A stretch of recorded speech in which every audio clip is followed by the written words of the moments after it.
Amém, amados? Cá estamos nós, né? Domingo diferenciado, onde nós temos um dia perfeito, né? Nublado. Para quem é do sul, essa é a melhor estação do ano. Amém? Vamos orar e pedir graça do Senhor nesse dia de hoje. Já temos algumas pessoas chegando aí, amém? Sandra, Rosângela. Pai querido, nós queremos mais uma vez nos colocar diante de Ti, pedindo graça, sabedoria, ensinamento, Senhor, para esse momento onde nós vamos estudar, talvez uma das fases, o momento mais especial da igreja, que é quando ela se desperta, Senhor, para a implantação de missões. O Brasil é devedor a missões, principalmente a missões americanas, Senhor, e nós somos gratos por isso, Pai querido, e outros povos também. Há uma palavra profética desde 1970, dita pelo pastor Billy Graham, que o Brasil seria o celeiro do mundo em enviar missionários, Senhor. Mas há muitas coisas acontecendo, por isso, Senhor, que essa palavra, se for tua palavra, Senhor, que nós cremos que ela é tua palavra, que ela realmente chegue à existência nas nossas vidas e que o Brasil venha a ser esse celeiro do mundo que tanto nós queremos, entendemos e buscamos, Senhor, em nome de Jesus. Amém? Glória a Deus. Estou só esperando alguém dar um sinal aqui no Facebook, dizer que já está assistindo, porque aí eu posso também assistir aqui, mas amém.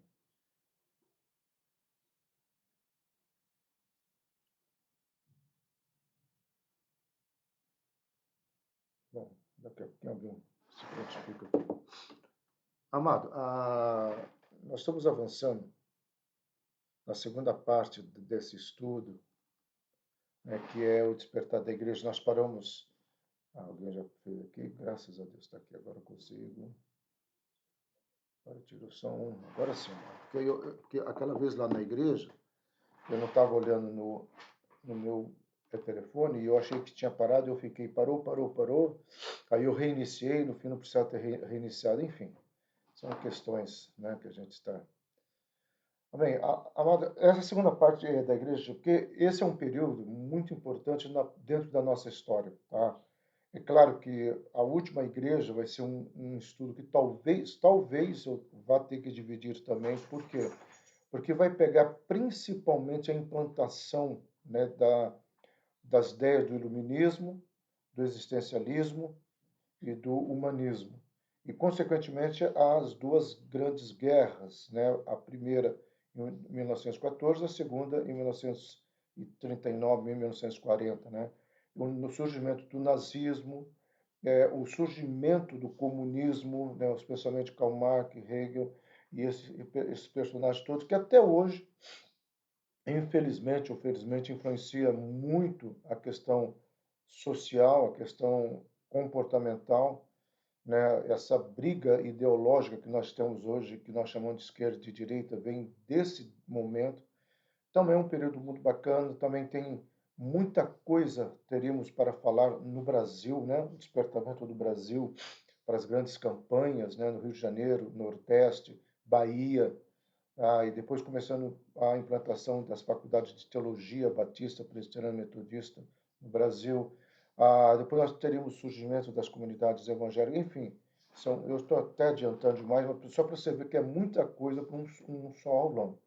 Que nem aqui nós tivemos que dividir também. Nesse segundo bloco também eu tive que enxugar, porque senão a gente ficaria muito tempo. Quem já foi professor, né? O Juliano que está aqui sabe disso. Às vezes você está numa sala de aula dando uma matéria, você sabe que tem muito mais informações, você não sabe como avançar nelas, né?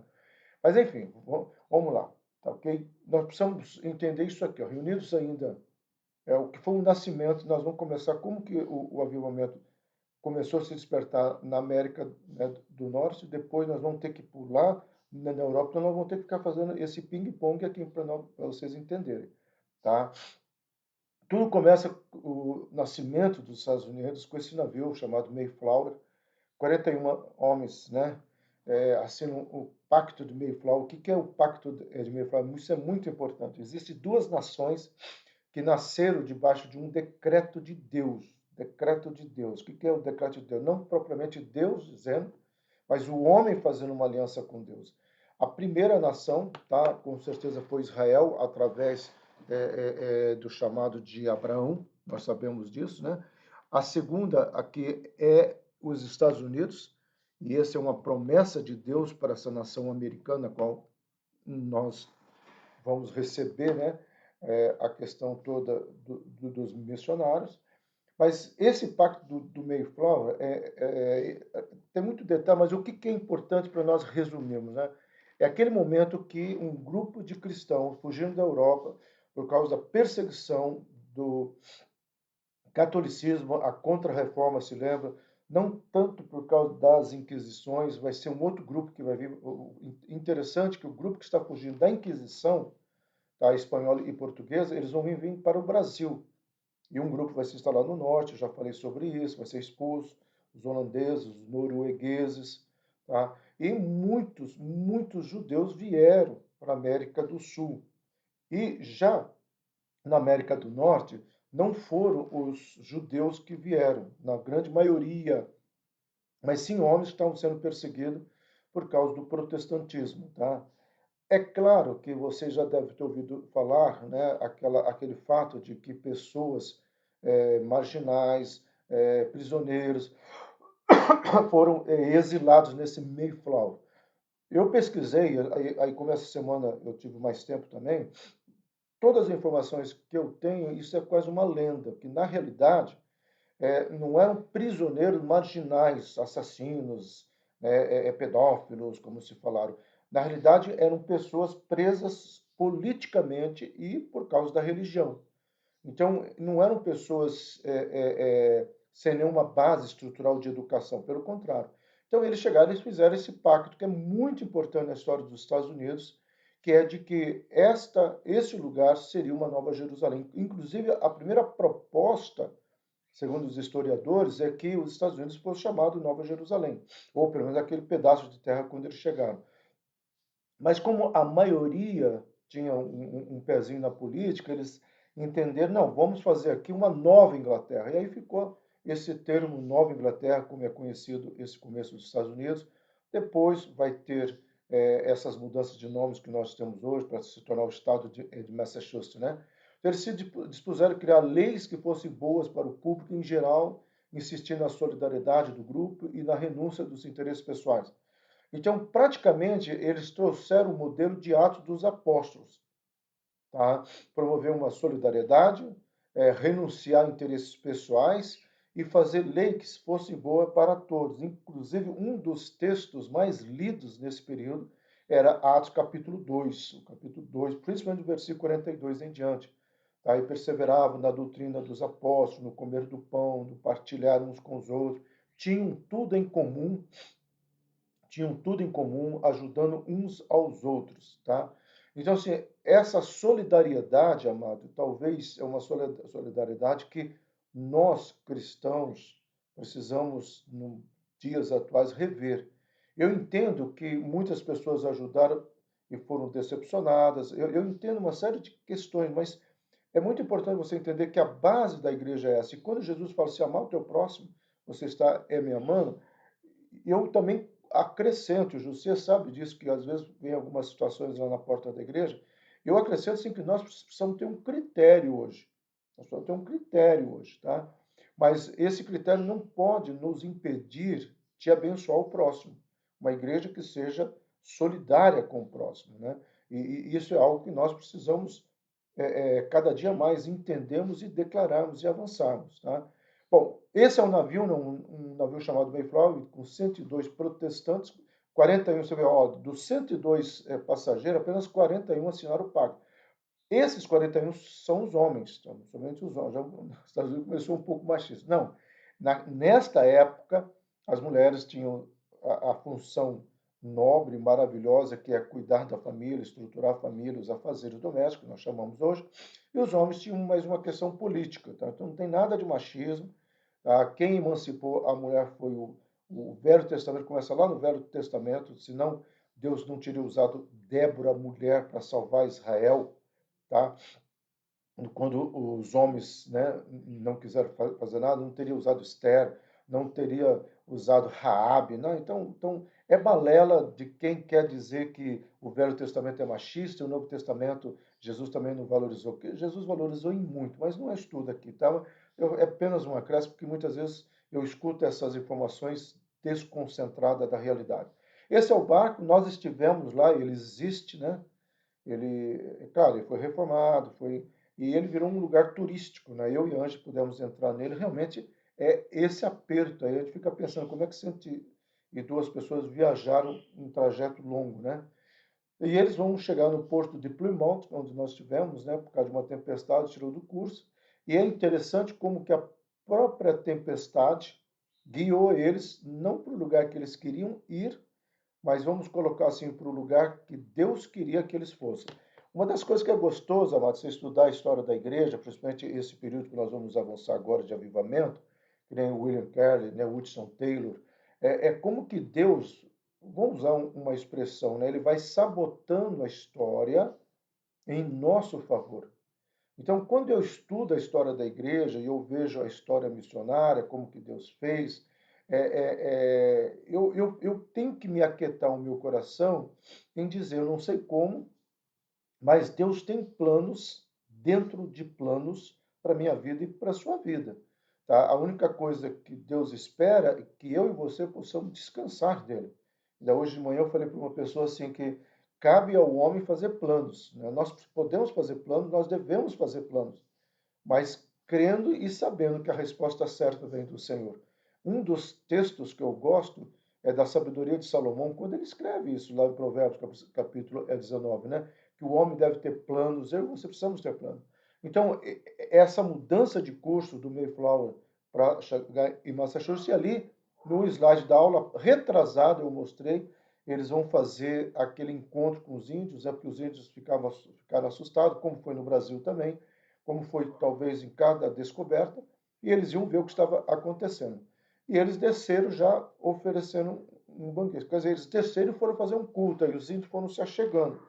E ali foi instituído, que eu falei há dois domingos atrás, né, está lá no, na plataforma do Facebook, do YouTube, essa aula, né, onde eu falei do Thanksgiving, né, uma nação que surge debaixo do agradecimento de Deus. E aí eu completo a frase. Então, a primeira nação que surgiu debaixo de um decreto real foi Israel, Deus falando para Abraão e Abraão aceitando. E a segunda é uma nação que começa pedindo a bênção de Deus. Ah, mas o Brasil também. O Brasil faz uma missa, mas essa missa não acontece exatamente como uma aliança. Tá? Eu não sei, vocês podem ler. Laurentino Gomes, um autor brasileiro, História do Brasil. Tá? Você vai ver um outro livro fantástico chamado A História Negra do Brasil. Você vai ter muitos livros hoje escritos de pessoas que foram. O Laurentino, a questão de 6 anos atrás, ele foi para Lisboa, para Porto, e ali ele ficou naquela biblioteca que nós já mostramos aqui, ele ficou pesquisando as cartas de Pedro Vaz de Caminha, ele ficou pesquisando a história do Brasil. Então, essa missa que acontece aqui não foi uma consagração do Brasil a Deus, tá? Foi um agradecimento à coroa portuguesa, um agradecimento à ideia católica, né? E aqui foi consagrado ao catolicismo. Lá, os americanos, os Estados Unidos, foi consagrado ao protestantismo, só para você saber a diferença. E isso não quer dizer, por isso que é a desgraça do Brasil, não tem nada a ver, amado. Nós somos uma nação extremamente rica, tá? Minérios, tá? O agronegócio no Brasil é algo impressionante, impressionante. A questão de 3 semanas atrás, o nosso presidente inaugurou a rodovia Centro-Sul, Centro-Oeste, né? Que é uma rodovia que vai sair lá em cima de Mato Grosso, vai passar por Mato Grosso do Sul, vai vir e vai passar por Uberlândia, inclusive aqui que tem essa ferrovia até o Porto de Paranaguá e o Porto de Santos. E isso vai tirar muitos caminhões de soja, de milho das rodovias e vão jogar para o transporte de trens. É claro que a oposição, e aí não é política aqui, mas nós precisamos entender que às vezes eu vou só te falar uma coisa para você entender e eu vou falar um exemplo de Uberlândia. quando foi para construir essa primeira ponte aqui, ligando, né, a região sul, pegando ali as universidades, saindo ao lado do Berlândia Shopping, essa primeira ponte aqui, quem sabe da qual eu estou falando, que eu esqueço o nome dessa rua, tá? Acabou o governo de um determinado prefeito. O prefeito seguinte, tá, que é o Gilmar, ele não fez questão de construir essa ponte, ele não fez questão de dar andamento a essa ponte, porque isso iria beneficiar quem? Quem teve a ideia. Então, o Brasil tem muito disso. Eu nunca esqueço um historiador falando sobre a guerra armada no Brasil. Eu sou do tempo, viu, Robert, né? Não sei se você pegou, Juliano, não sei se você pegou esse tempo. O José Luiz pegou, tenho certeza. Tinha um curso chamado Admissão, que era um curso de acho que 6 meses entre o colegial de hoje para você entrar Nossa, eu nem sei que ano que. Eu sei que não era faculdade ainda não, tá, gente? Era um curso chamado Admissão. E era um curso onde o conteúdo programático era mais livre, tá? E dava-se muito ênfase em sociologia, né? Robert está dando risada aí. Sociologia e estudos sociais. Tá? Tinha até um nome, né? Já não lembro dessa matéria. E ali nós conversávamos muito. Eu nunca esqueço do professor que ele disse o seguinte: olha, fazer uma comparação entre o Brasil e o Chile. E ele falou assim que o Chile tinha uma mentalidade de sair um governo entre o outro. O governo que entrou tinha quase a obrigatoriedade de completar a obra do anterior, para não desperdiçar dinheiro público. Se você for andar pelo Brasil inteiro, tá, você vai encontrar, em vários lugares, não dá para dizer aonde que tem mais, obras grandes, inacabadas, abandonadas, fantasmas. Porque essa mentalidade. Então, uma das propostas que o protestantismo começa nos Estados Unidos é essa mudança desse paradigma, tá? Voltando um pouquinho para a Europa, tá, gente? O despertamento começou com uma cerimônia de confirmação de duas meninas. É... Não é não, Rosângela.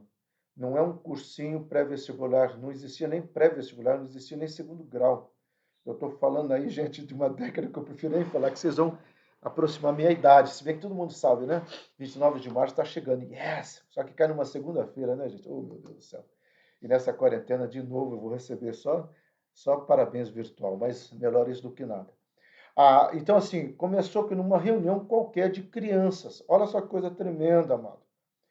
Deus dá um nó na história na Europa e nos Estados Unidos. Por quê? Primeiro, na Europa começa com crianças. Se lembram, há 2 aulas atrás que eu falei que começou a igreja a se preocupar por causa da reforma em atender as crianças, abrindo a igreja para o ensinamento do ministério infantil. O ministério infantil começa a nascer nesse tempo. A admissão é o princípio para o ginásio. É, isso mesmo. Exatamente, ginásio, era esse nome que eu queria entrar. Obrigado, Sandra. Opa, tão velhinho, Sandra. Então, esse período aqui na Europa, acontece esse fato. O Ministério Infantil está reunido, porque eram de crianças, moravam, e ali eles começaram a orar, e ali acontece um avivamento. Então, por que eu falei assim que Deus constrói de uma forma diferenciada? Primeiro, na Europa, o avivamento começa por onde ninguém esperaria que começaria, que nas crianças. Tá? A outra questão, nos Estados Unidos, o avivamento começa no mais chamado pentecostalismo, nós estamos falando de um movimento pentecostal aqui, tá, gente? Começa num gueto negro. Tá? Então, veja só, num lugar onde ninguém poderia aceitar, e essa é o ping-pong da história, né? Deus sempre faz a revolução por onde ninguém espera, tá? Eu quero ler isso aqui, ó. Em 1727 foi isso, né? Por entusiasmo espiritual fervilhava e havia várias semanas. Houve vigílias de oração, confissão de pecados, estudo bíblico sincero e reinava um sentimento de uma expectativa. Que expectativa é essa? Segundo todos os autores que eu pesquisei, esse sentimento de expectativa estava na volta de Cristo. Então, desde esta época, de 1700, a igreja começa a dizer para ela mesma: nós precisamos estar prontos. Então, esse avivamento começa nos Estados Unidos, não bem o avivamento, mas o pentecostalismo, reuniões, jejum com confissão de pecado. E daqui a pouquinho vai começar nos Estados Unidos também, na rua, famosa rua Azusa, isso já próximo do nosso século. Tá? O pentecostalismo nasce, então, aonde ninguém esperaria que ele iria nascer. Ele não nasce nas grandes igrejas, ele nasce no coração de pequenas pessoas sedentas de um Deus, de uma transformação. E aí vai respingar lá nos Estados Unidos. Então, em 1760, 226 missionários, tá, dos irmãos moráveis, que é esse quadro aqui. Ó. Então, esse quadro aqui é dos irmãos moráveis. Começa um avivamento aqui. Consequentemente, daí saem os 226 missionários, tá, para a colônia americana. Zinzerfort era um pastor, tá? Ele era um grande mestre das escrituras. Ele faz o seguinte comentário, tá? Nos Heróis da Fé Cristã, um livro clássico, a Voz Sus com certeza já leu esse livro, é um livro clássico, grande, não sei se a Conceição já leu também, porque era um livro de leitura, né, dos primeiros que caminhavam na fé cristã, né? Heróis da Fé Cristã, esse é o título, é grande esse livro. Eu me lembro que quando eu recebi o chamado missionário, meu pai me deu 2 livros, né? Bem risada, mas os 2 livros que ele me deu. Primeiro, ele me deu esse, tá? Chamado Missionário. E o segundo livro, gente, não se assustem, hoje eu agradeço a ele, foi Mein Kampf, do Adolf Hitler. Meu pai não era uma pessoa culta, meu pai ele não tinha nem estudo, mas ele sempre pensava assim, quanto mais você ler, mais você conhecer todos os lados, mais informações você vai poder ter. E eu agradeço hoje a ele, e agora que o MyCamp se tornou a questão de 3 anos atrás, né? Caiu dentro daquilo que é chamado patrimônio histórico, começou uma corrida, o Kindle mesmo, o Amazon lançou várias versões do MyCamp, né? E eu já tinha lido, e é muito gostoso, uma vez eu estava em sala de aula, é muito gostoso você poder discutir algo que você já leu. Então, esse Zinzerford é um pastor dessa época, eu li a biografia dele lá atrás, e essa é uma frase dele que é fantástica, que formidável caravana da nossa igreja se forma ao lado do Cordeiro, né? E ele está dizendo do quê? Ele está dizendo deste movimento que vai nascer. Então, veja só, gente, é importante isso, você entender que aqui, ó, tudo começa no Ministério Infantil, lá na Europa, em 3 de agosto de 1727, e 3 de agosto é uma data que o pessoal diz que supersticiosa. Todas as datas supersticiosas, pode ter certeza que tem um fato cristão colocado. Então, essas crianças despertam a igreja, o Ministério Infantil é despertado, a igreja é despertada, há confissões de pecado, há arrependimento e, consequentemente, gera o primeiro grupo missionário de 226 missionários. Então, de novo, eu repito, todo movimento de avivamento não começa aonde você acha que vai começar, tá? Começa aonde Deus quer que comece. Eu acho lindo isso. Essa semana nós vamos começar, graças a Deus, entrou recurso, nós vamos começar uma reforma lá no Ministério Infantil, né, de trás para frente. E eu fico muito feliz disso, porque eu estou falando, quando a igreja retomar, eu quero toda ela pronta para receber todos nós em nome de Jesus. Né? Então, esse avivamento vai gerar muito despertar de homens. Alguns deles nós vamos falar aqui, não dá para falar de todos, tá?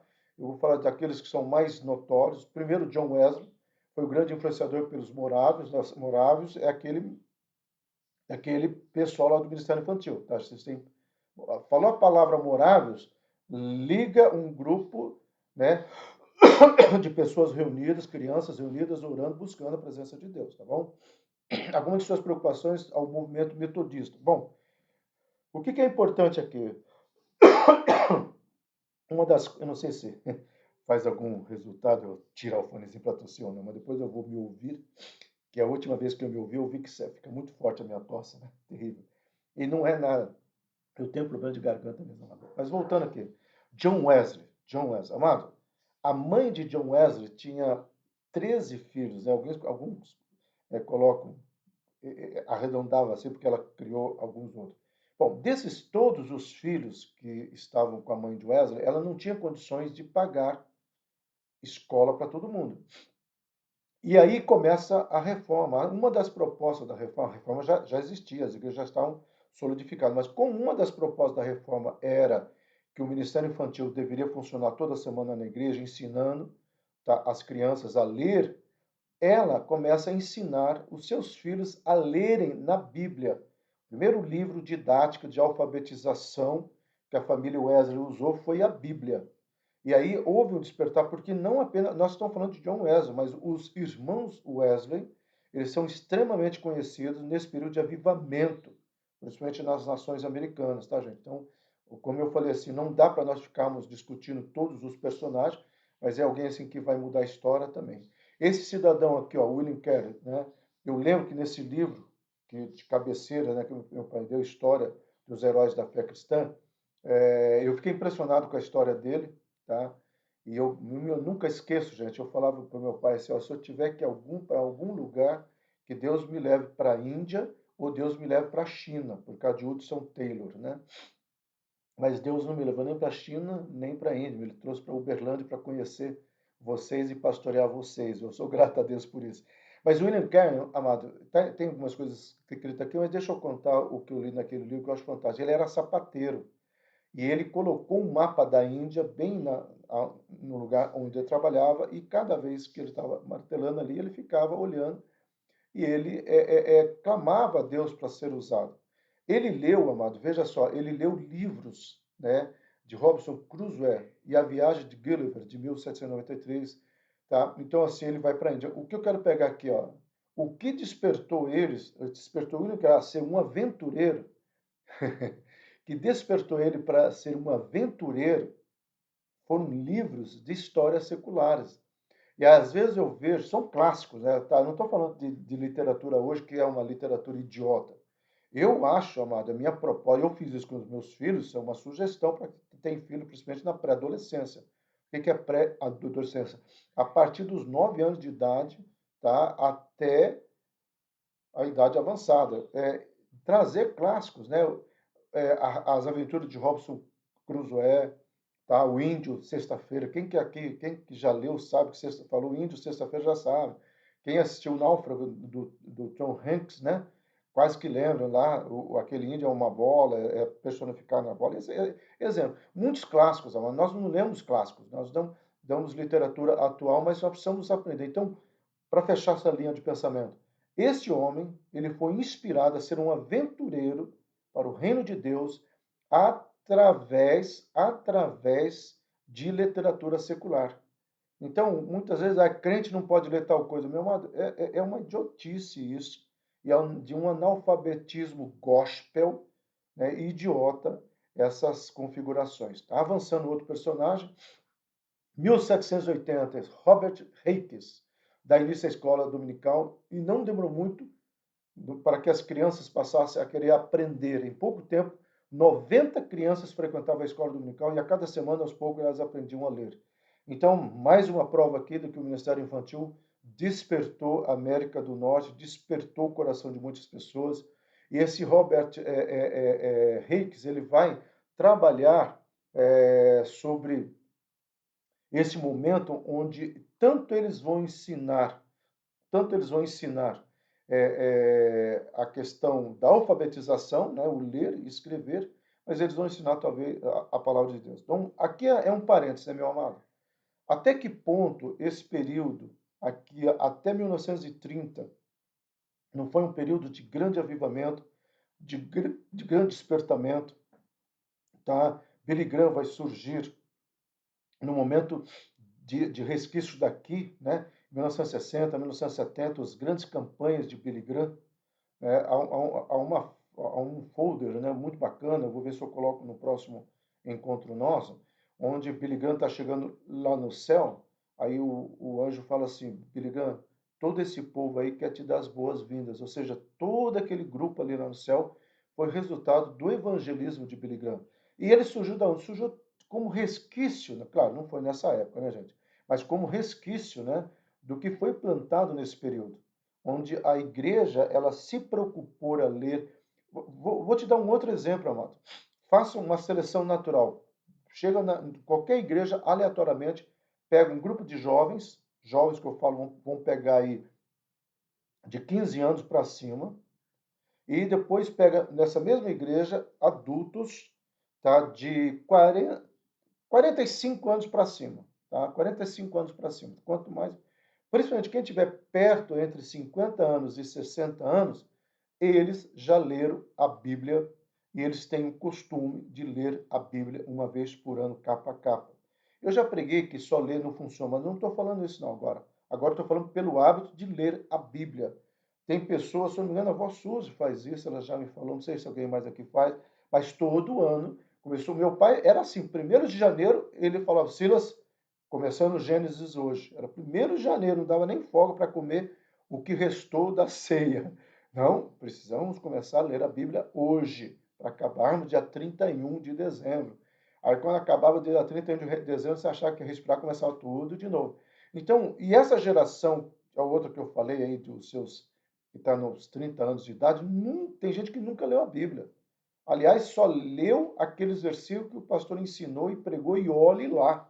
E por causa dos smartphones, nem leu. Então, esse é um período muito bacana. Há um incentivo da leitura da Bíblia aqui, capa por capa, de livro a livro, entendeu? A 1780 até 1786, nós não vamos falar sobre o que aconteceu através do Robert Hicks. É um período assim culturalmente das pessoas falarem um bom português, lembrando que a Bíblia ela é resquício da tradução da Vulgata, então ela vinha do latim, então havia um bom português, um bom... Ah, mas nós estamos falando da América do Norte. Ok, nós estamos falando então de um pessoal que sabia falar, não contaminado por gírias, né? Quem aqui tiver o privilégio de pegar desenho da Hanna-Barbera, desenhos antigos, o dublador, o narrador, né? Aquele bate-fino, não, do gato lá, que é um gato morando no gueto, né?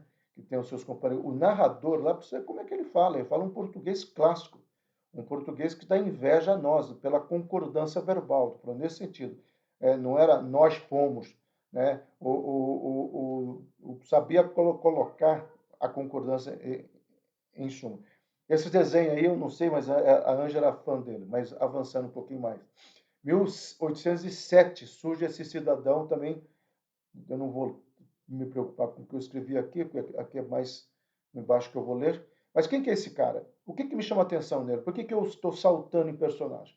Né? John Wesley vai ter o seu papel no despertamento para a leitura, William Carey vai ter o seu papel para o despertamento de visões, de missões, desculpa, e esse cidadão vai ter o seu papel para uma igreja. Aí nós voltamos para Europa, tá? Nós estamos falando agora aqui da Inglaterra, da Câmara dos Comuns. Esse cidadão lá é um político, vamos colocar nos dias atuais para você entender, é um político, um vereador, ou um senador, seria mais exato, e ali manda chuva. Ô, Alexandre Custódio, é isso mesmo. Muito obrigado. E quem tiver a oportunidade de assistir esse desenho Manda-Chuva, presta atenção na concordância verbal do narrador. É impressionante. O que é isso? Fruto de uma época que se lia. O Brasil é o país que mais tem, infelizmente, revisão ortográfica. E cada vez que tem essa revisão ortográfica, dá nó nos professores, dá nó nos advogados e dá nó no brasileiro. Como o brasileiro não se preocupa, fica falando errado aí, à torta e direito. Mas vamos lá então. Esse cidadão aqui estava lá e ele era contra a escravidão. E ele tentou várias e várias vezes implantar uma lei que pudesse acabar com a escravidão. Mas a plataforma por detrás da escravidão, ganhava-se muito com a escravidão, sempre vencia. O dia que ele estava na casa dele, orando, e ele falou, Deus, eu vou entregar o meu cargo, porque aqui era uma questão de distrito, né? Ele foi eleito e ele podia entregar o cargo. E aí, ele ora e fala, Deus, estou entregando o cargo, e ele sente Deus perguntar para ele, mas eu te coloquei lá, você tem uma missão. E ele meio que fala nesse diálogo, na biografia escrita, parte por ele, parte por quem conheceu ele, tá? E ele fala, esse quadro é ele que escreve, ele retrata, ele deixa registrado como que ele teve essa ideia fantástica, né? É mesmo, agora vivemos a era da linguagem inclusiva, sem gênero, terrível, terrível. Terrível para os portugueses, para quem dá aula, terrível para os advogados, e terrível daqui a pouco até para os pastores, mas vamos lá. Aí Deus falou para ele assim, olha, Deus deu uma ideia para ele, ele fala, amado, que Deus deu essa ideia, só pode ter sido de Deus, porque ninguém tinha pensado e funcionou. Qual foi a ideia que Deus deu para ele? Os navios negreiros botavam, vamos lá, 10 mil escravos, né, saindo ali do Congo, né, o famoso Porto do Congo, que até hoje virou um patrimônio histórico, aquele lugar exato onde saía as embarcações com escravos, né? Ah, saiu com 10 mil escravos, ok? E aí ao longo do trajeto, eles chegavam na Inglaterra ou para outros lugares, e quando eles chegavam, vinha uma pessoa que contabilizava quantos escravos que tinham. Vamos supor que durante o trajeto morreu 5 mil escravos. Então, eles pagavam um imposto em cima de 5 mil escravos. Por isso que ninguém queria acabar com a escravidão, porque o Estado também ganhava. Aí Deus dá uma pequena ideia para ele, que é cobre o imposto lá, na saída, e não na chegada. Ele leva essa ideia para o parlamento, ninguém atentou a esse detalhe. O que começou a acontecer? Eles pagavam imposto de 10 mil escravos, durante o trajeto morriam 5 mil escravos, então eles chegavam no porto final, não precisavam pagar mais, mas eles já chegavam com prejuízo da metade. Então a escravidão deixa de dar lucro. Então o que levou a acabar a escravidão não foi um ato que a sociedade ficou penalizada, que a sociedade talvez teve uma empatia pelos negros, né? E etc, aquela coisa bacana que a esquerda tenta colocar, que houve um despertar dessa classe que vivia debaixo da opressão. Mentira! Quem trouxe a libertação dos escravos foi o protestantismo. Em outras palavras, foi a palavra de Deus. Então, se uma das principais vozes contra a escravidão no Império Britânico pertencia a William Wilberforce, anglicano, devoto do Evangelho. Talvez essa questão aqui, eu desculpo, tá sendo gravado, mas vai ficar registrado.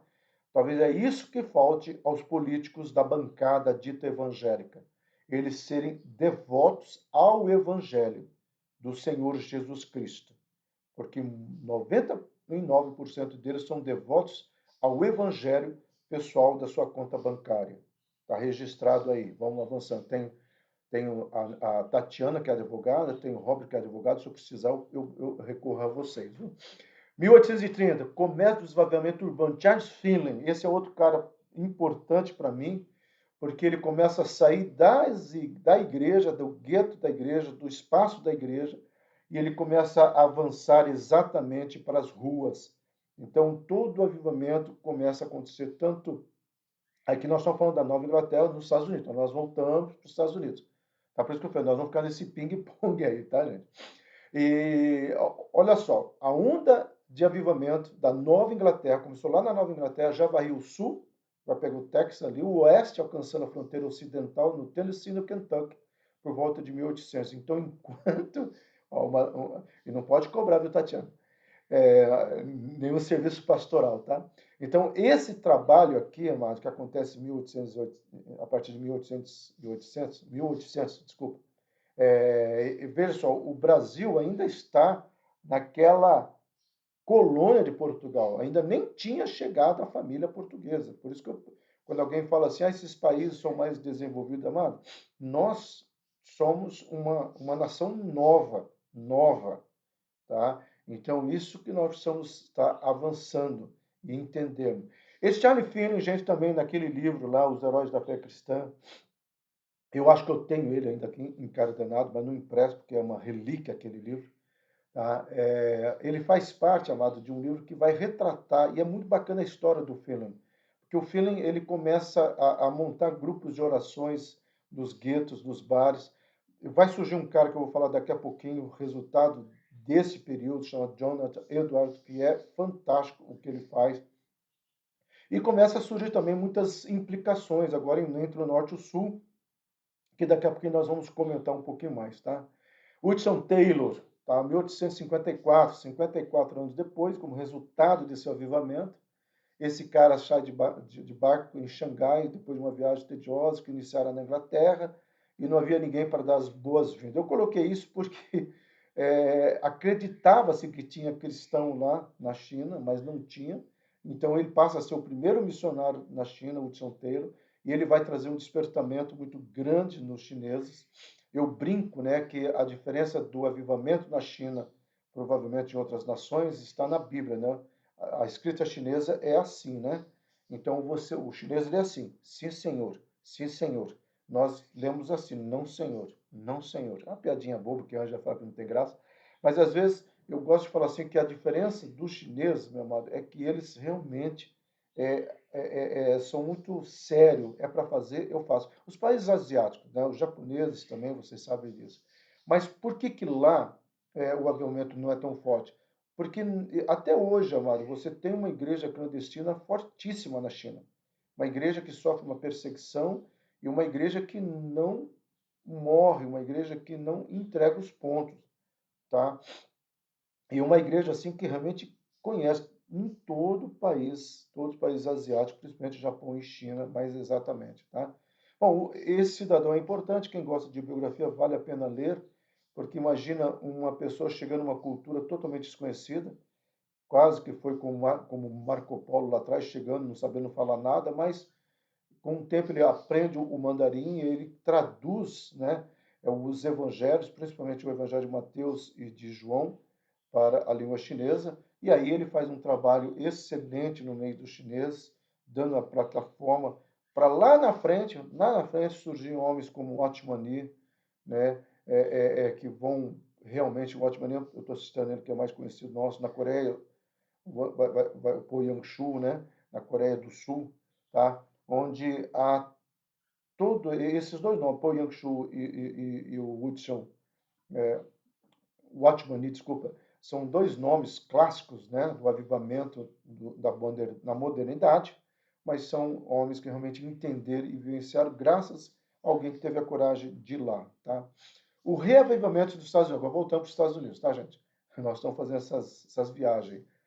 Foi denominado um grande e geral despertamento. Eu falei isso lá atrás, que é chamado de grande despertamento. Eu, particularmente, não gosto da palavra avivamento, mas sim um despertar, porque o grupo que chegou, né, no meio floral já era um grupo avivado, e aí eles vão se ocupando com os afazeres, essa grande dificuldade, parece que uma das coisas que o diabo usa muito é a nossa própria agenda, e às vezes nós ficamos tão atarefados que não temos tempo para uma, um culto doméstico, uma oração, um clamor, uma leitura da palavra de Deus.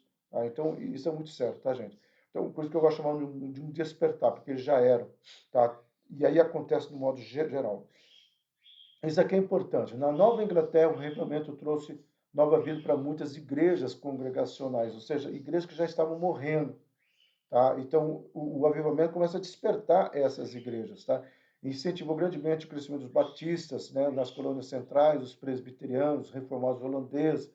Então, após algumas divisões iniciais, também cresce rapidamente. Houve grandes divisões aqui, porque algumas divisões, eu sempre vejo Deus dividindo para poder multiplicar, apesar de terem tido algumas brigas, mas começa a haver um pipocar aqui, tudo uma questão de interpretação. Alguns achavam que a igreja deveria se preocupar mais com o evangelismo nas ruas, outros com as novas colônias, ou principalmente os Estados Unidos aqui, se preocupando com o Brasil, tá? E aí, por isso que o Sul vai se preocupar mais com o Brasil, que é o Texas. A maioria dos missionários vieram do Texas, tá? Então, esse despertar começa a acontecer, divide a igreja, mas é bom, porque ali um grupo vai ficar trabalhando com social, outro grupo vai trabalhar com missões, tá? E outro grupo vai trabalhar com a questão acadêmica, que nós já vamos estar falando. Então, no Sul, que foi alcançado por último, o avivamento produziu um renovado crescimento dos batistas e começou a preparar o caminho para o grande movimento dos metodistas, que vai acontecer após a Revolução, que eu já vou falar aqui sobre ela também. Então, por detrás dessa história está um Deus cuidando de tudo, um Deus trabalhando em tudo, um Deus permitindo o crescimento de todos esses pontos aqui. E o que é importante, amado, esse cidadão George Whitefield, né, que o Whitefield talvez seja o cara mais importante no despertamento da Inglaterra, aonde a igreja dele, onde ele pregava, tá, existe até hoje, ela virou um patrimônio histórico. Eu e a Anja já entramos lá. O que nos chamou a atenção, e eu e a Anja ficamos comentando, são fotos, aquelas fotos preto e branco, assim, são desenhos, são informações, muitas e muitas e muitas cadeiras de roda, muletas, tá? E mais tarde, esse avivamento vai continuar mais tarde. Que não, ele dá o início, Jonathan Edwards vai pregar nessa igreja também. O Jonathan Edwards fica famoso por causa de um sermão que nós já vamos estar falando, tá? Então, a Inglaterra vai vivendo e o estado de Massachusetts passa a ser um berço do avivamento. Por isso que até hoje, né, o Tea Party, né, que é esse movimento político, o estado de Massachusetts sempre foi é, muito pé, né, na questão política. A divisão democrata e republicano lá é muito forte. Né? Você vai ter a ilha de Cape Cod sendo praticamente mais democrata e a ilha de Haiana sendo mais republicana. Então você tem quase que divisões assim de geográficas lá nos Estados Unidos, né? E o Tea Party foi um grupo que vai trabalhar muito nessa questão de volta aos valores, aí é um movimento republicano, tá? Volta aos valores de princípios da palavra de Deus. O Partido Democrata ele é um partido mais para pensamentos da esquerda, o liberalismo, que vai surgir daqui a pouquinho, nós vamos conversar na próxima aula. O liberalismo teológico cria um nó que até hoje persiste na visão das políticas americanas. Tá? Esse cidadão aqui é famoso, né? Jonathan Edwards, ele vai trabalhar muito essa questão da apologia, né? Ele vai se levantar e ele começa a pregar, amado, com 20 anos de idade. E ele é despertado, e ele se torna um grande avivalista. Através dele, o Espírito Santo, né, cura muitas pessoas. Tinha cidades ali no estado de Massachusetts, quando sabia que ele estava indo, o comércio que vivia muito de prostituição, bares, prostíbulos, né, diziam assim: isso é registro histórico. Vamos mudar daqui porque ele está chegando. E nós sabemos aonde ele chega, acaba a venda de bebidas alcoólicas e acaba a prostituição. Tá, a fama do cara era aonde ele chegava, mudava a história. Uma das coisas, amado, que eu louvo a Deus por nós, Monte Hebron, é que essa percepção existe ali no bairro. Tá? Eu já brinquei aqui em outras vezes, né, que o pessoal me chamei de xerife ali do bairro, porque graças a Deus a Monte Hebron ali veio fazer uma diferença. Tá? O pastor Silas é conhecido ali, e a igreja Monte Hebron é conhecida ali, passa a ser um referencial, tá? Não um referencial de gritaria, não um referencial de coisas erradas, mas um referencial realmente, né, de servir a comunidade. Vocês sabem, já repeti algumas vezes aqui, os velhinhos lá, quando não tinha a pandemia, iam fazer suas aulas, né, de fisioterapia, o próprio fisioterapeutas do postinho se reuniam ali. Nós tínhamos reunião do cabo, nós tínhamos outras reuniões acontecendo ali. Então a igreja sempre servindo. Agora há pouco tempo, né, a igreja foi um dos lugares onde os professores da rede municipal e particular também foram testados e foram receber orientação do retorno às aulas. Então a igreja Monte Brão sempre com referencial. Até hoje, essa semana mesmo, veio duas pessoas batendo na porta. É aqui que faz o teste do Covid. Falei, não, meu amado. Mas aqui não é o postinho do bairro Brasil? Também não, meu amado. Aqui é uma igreja do bairro Brasil. Então, mas eu gosto disso, apesar, às vezes, do incômodo, né? Mas eu gosto disso, porque é o que Jonathan Eduardo pensava. A igreja, ela tem que estar servindo as pessoas. O sermão dele mais conhecido, tá? Você já deve ter ouvido falar, esse sermão que é clássico, amado. E não é um sermão assim, peitudo. Se você ler, né, ele tem na internet, se você ler, amém. Ô, Regis, você está aí? Amém. A esposa do Regis é uma fisioterapeuta do posto do bairro Brasil, usava ali a igreja, que eu fico muito feliz, viu, Regis? Porque a igreja tem para servir o povo, em nome de Jesus, tá? Então, aqui, voltando aqui, amado, esse sermão tem na internet, você pode pôr lá na íntegra ele, Pecadores nas mãos de um Deus irado. Esse sermão foi pregado em 1741. Veja só, até hoje esse sermão repercute como um dos sermões mais bíblicos e de confronto. E é interessante, amado, porque quando eu dei aula de homilética, eu peguei esse sermão e coloquei para os meus alunos estudarem. Pasmem o comentário da maioria da sala. Não, pastor, mas esse sermão aqui é muito duro, mas esse sermão aqui fere, esse sermão aqui vai contra os princípios. É o que está acontecendo, meu amado, nesse momento, né? Eu gosto muito de ler alguns documentários, etc, etc, etc. E eu vou citar dois caras seculares do humor brasileiro, Jô Soares e Chico Anísio, né? Os dois, se estivesse hoje fazendo os seus quadros humorísticos, eles seriam presos.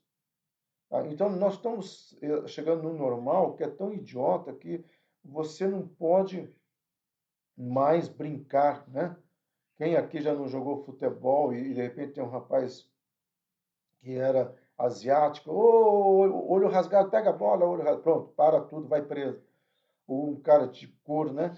Ô, negão, pega a bola, pronto, vai preso. Então, e isso está acontecendo. Daqui a pouquinho vai ser difícil, até você saber o que você vai pregar, né? Como a Chang falou aí, que essa discussão de gênero, né? Já existe uma discussão, Deus fez homem e mulher? Não, Deus criou dois gêneros, né? O Adão e a Eva. Não importa, não disse você é homem, você é mulher, não existe isso. Então, inclusive, há uma Bíblia agora que foi lançada, amada, chamada Bíblia da Homossexualidade, onde há uma defesa de uma série de questões. Então, assim, esse sermão não faria efeito hoje? Não sei, mas infelizmente nós precisamos entender isso, né? Eu sempre falo assim, você quer uma igreja vazia, comece a pregar a verdade. Aí você vai ter ela vazia de multidão, mas cheia dos remanescentes de Deus. E ó, talvez é isso que talvez a gente precisaria repensar, tá ok? Bom, esse avivamento todo vai respingar também na questão teológica, meu amado. Nossa, o tempo está. Os revivamentos produziram alguns, pelo menos, avivamento, adesões da igreja. O que é importante aqui? Começa-se um avivamento nas questões de obra social da igreja, a igreja começa a sair dos seus guetos, tá? Começa a procurar, aqui nós vamos ter muitos territórios indígenas, né? Lugares onde eles foram levados, quem conhece a história americana sabe disso, e aí eles começaram a ir lá nesses lugares para pregar o evangelho, e aí eles começaram a trabalhar com essas classes marginalizadas. E também há o despertamento para os escravos. No trabalho entre os escravos destacou-se o presbiteriano Samuel Davis. Em 1761 ele vai morrer, especialmente em Virgínia. Obviamente ele gerou um momento da reforma social através de seguidores, né, do Jonathan Edwards, como o Samuel Hopkins, que foi pastor de New Forest em Rhode Island, né, desculpa, que é essa igreja aqui que existe até hoje, tá? Protestou insistentemente contra a escravidão. Você precisa entender que nesse período aqui, a colheita de cana-de-açúcar, tá, no estado de Massachusetts era muito forte, e o tabaco também, eram duas questões, tabaco e cana-de-açúcar.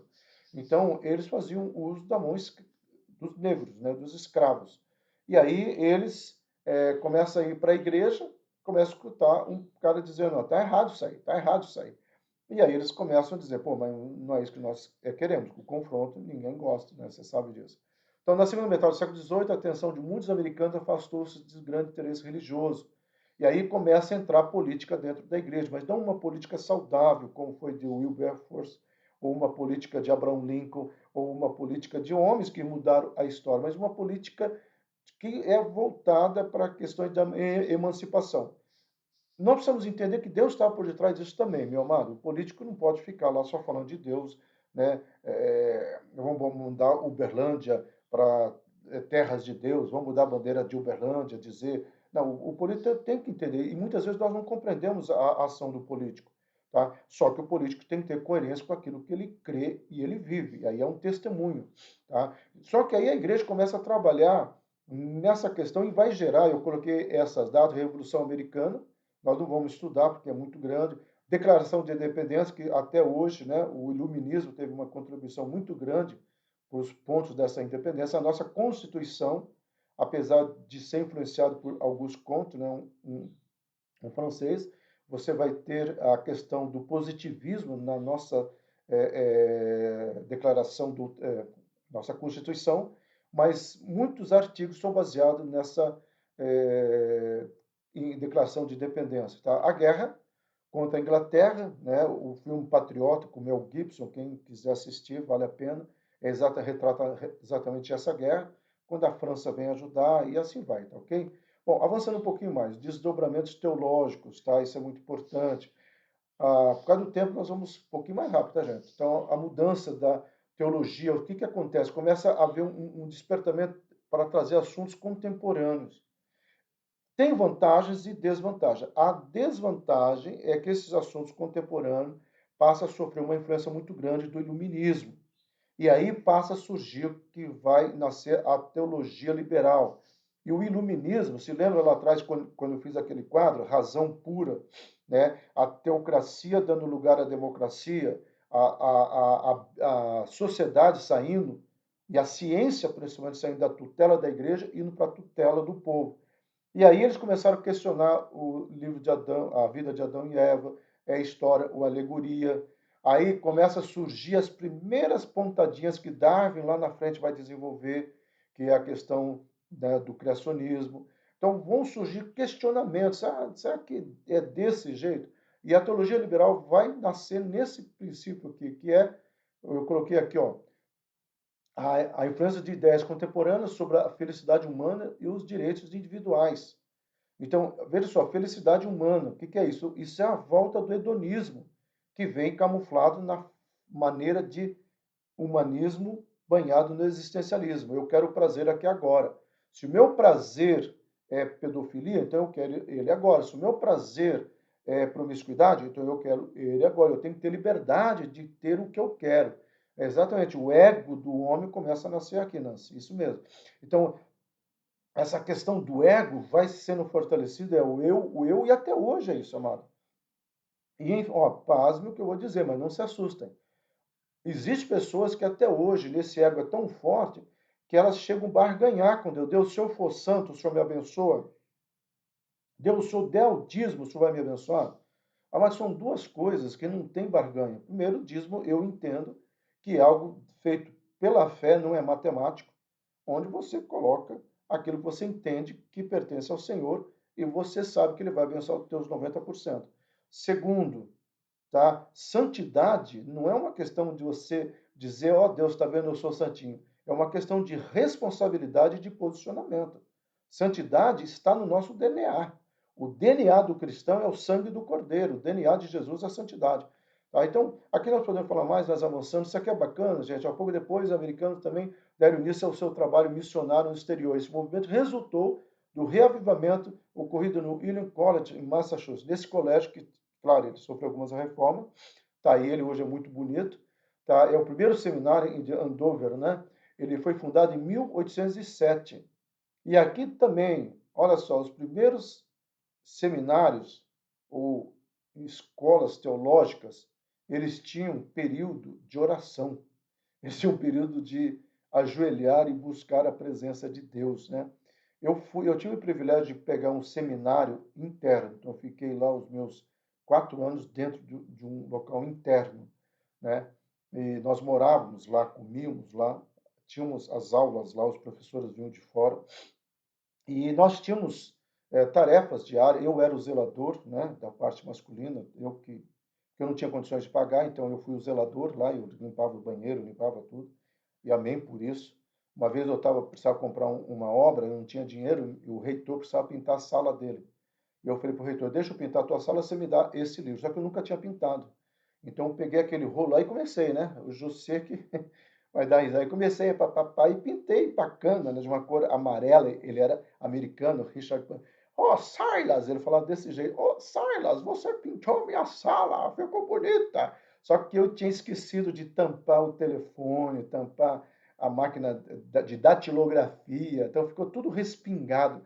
Aí ele falou, oh, ficou muito psicodélico. Mas ganhei minha coleção, viu, o José? Minha obra está aqui, até hoje eu tenho ela. E é uma das obras que foi lançada agora na plataforma Logos, né, que é um estudo do hebraico. Deus sempre me deu essas questões. Amado, isso aqui também nós vamos avançar rapidamente, a Guerra Civil Americana. É um período muito sangrento na história dos Estados Unidos, mas também a igreja esteve aqui por detrás e ela esteve aprendendo bastante coisa. 600 mil pessoas foram mortas nessa guerra. É um número muito grande, pastor, mas o Covid matou muito mais. Mas nós estamos falando um período, é que nem fazer a comparação, né? O Chile todo está imunizado, né? Mas o Chile, aí o Brasil não, amado, passa a ser pessoas que confundem geografia com matemática, né? É uma coisa besta demais, porque você imunizar 100 pessoas é uma coisa, vacinar 100 pessoas é uma coisa. Você vacinar Tá? 1 milhão de pessoas é outra coisa. Estou fazendo só um comparativo de população. Então, cuidado com esses fake news. Então, avançando 1 milhão de pessoas, muita gente, quase 1.620.000, é muita gente para esse período, amado, muita gente para esse período.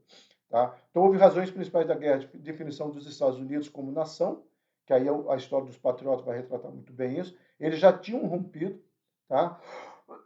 Mas surge um homem cristão, temente a Deus, chamado Abraham Lincoln. Esse Abraham Lincoln, presidente cristão, ele começa a trazer um pouco daquilo que ele entendia que era a palavra de Deus para dentro da política americana. E uma das questões que ele vai brigar é com a emancipação dos escravos. Né? Então, o cristianismo teve a presença marcante na crise que resultou a Guerra Civil, também na Revolução Americana. Tá? Então, isso aqui são vários conflitos que se tem.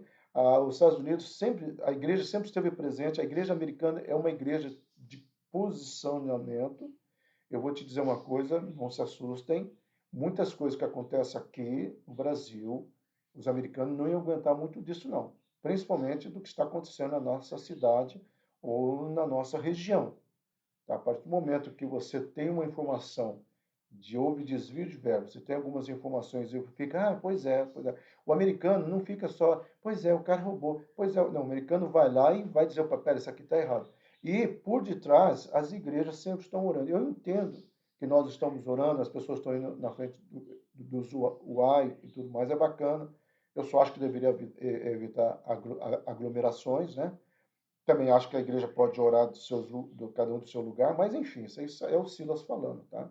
Mas é importante, às vezes, para o paciente que está lá, escutar um cântico e ver alguém estendendo as mãos, né?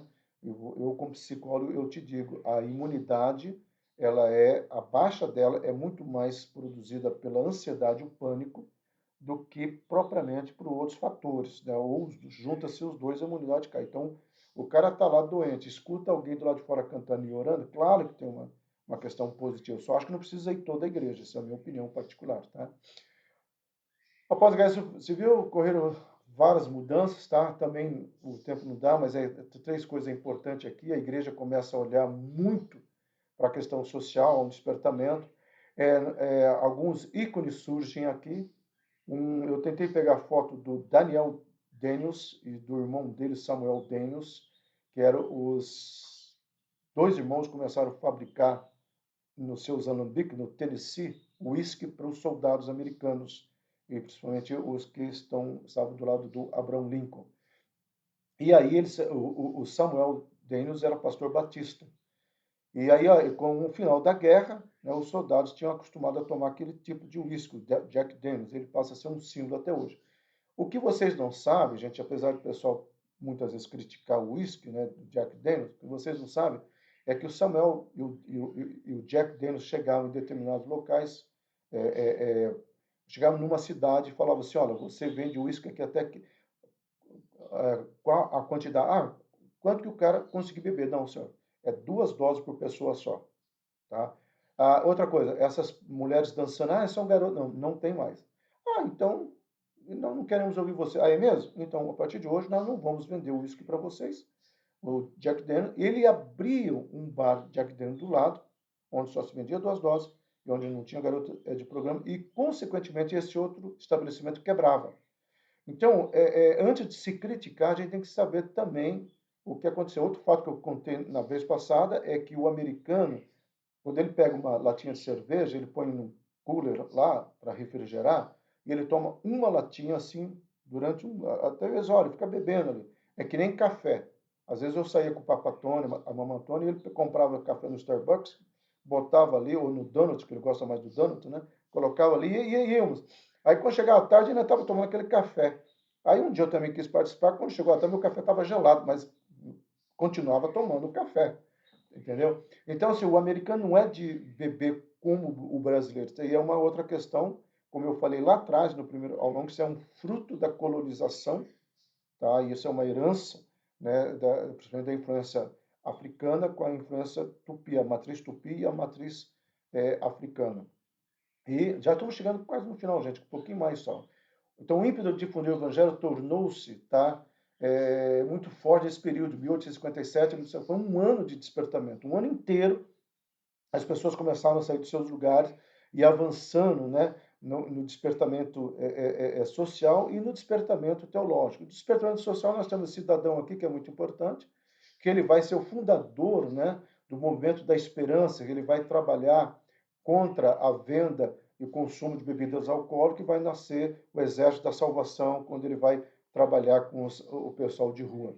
E em 1906, gente, surge o avivamento dos Estados Unidos. Se na Europa o avivamento começou no Ministério Infantil, onde ninguém iria esperar isso, nos Estados Unidos o avivamento do pentecostalismo, nós estamos falando do movimento pentecostal, surgiu na Rua Azusa, que é exatamente um gueto negro. Tá? Um dos negros ficava, aqui nós estamos falando, ainda a divisão era muito forte, tá? Não havia essa, até hoje, né, gente? Até hoje a questão do racismo é muito forte nos Estados Unidos. Mas não dá para falar, mas eu preciso destacar que esse avivamento começa acontecendo com batismo de línguas estranhas e curas. Mas são curas, não? Ah, Deus, o diabo ia botar um câncer na tua vida, mas Deus mandou te falar que acabou de tirar. Isso aconteceu em Curitiba, uma pessoa chegou para uma mulher orando assim, sapatinho de fogo, falou assim, Deus está curando a tua próstata. Aí até o Gustavo Rezende não estava, o Gugu estava, eu sei que um dos que me acompanhava estava, e aí a pessoa olhou para o missionário, né, e falou assim, eu não tenho próstata. Aí o missionário falou assim, então Deus está te dando uma agora, tome posse da tua próstata. Quer dizer, não é esse tipo de cura idiota que eu estou falando de uma cura realmente de pessoas entrarem em cadeia de rodas, jogar, e é uma coisa espetacular.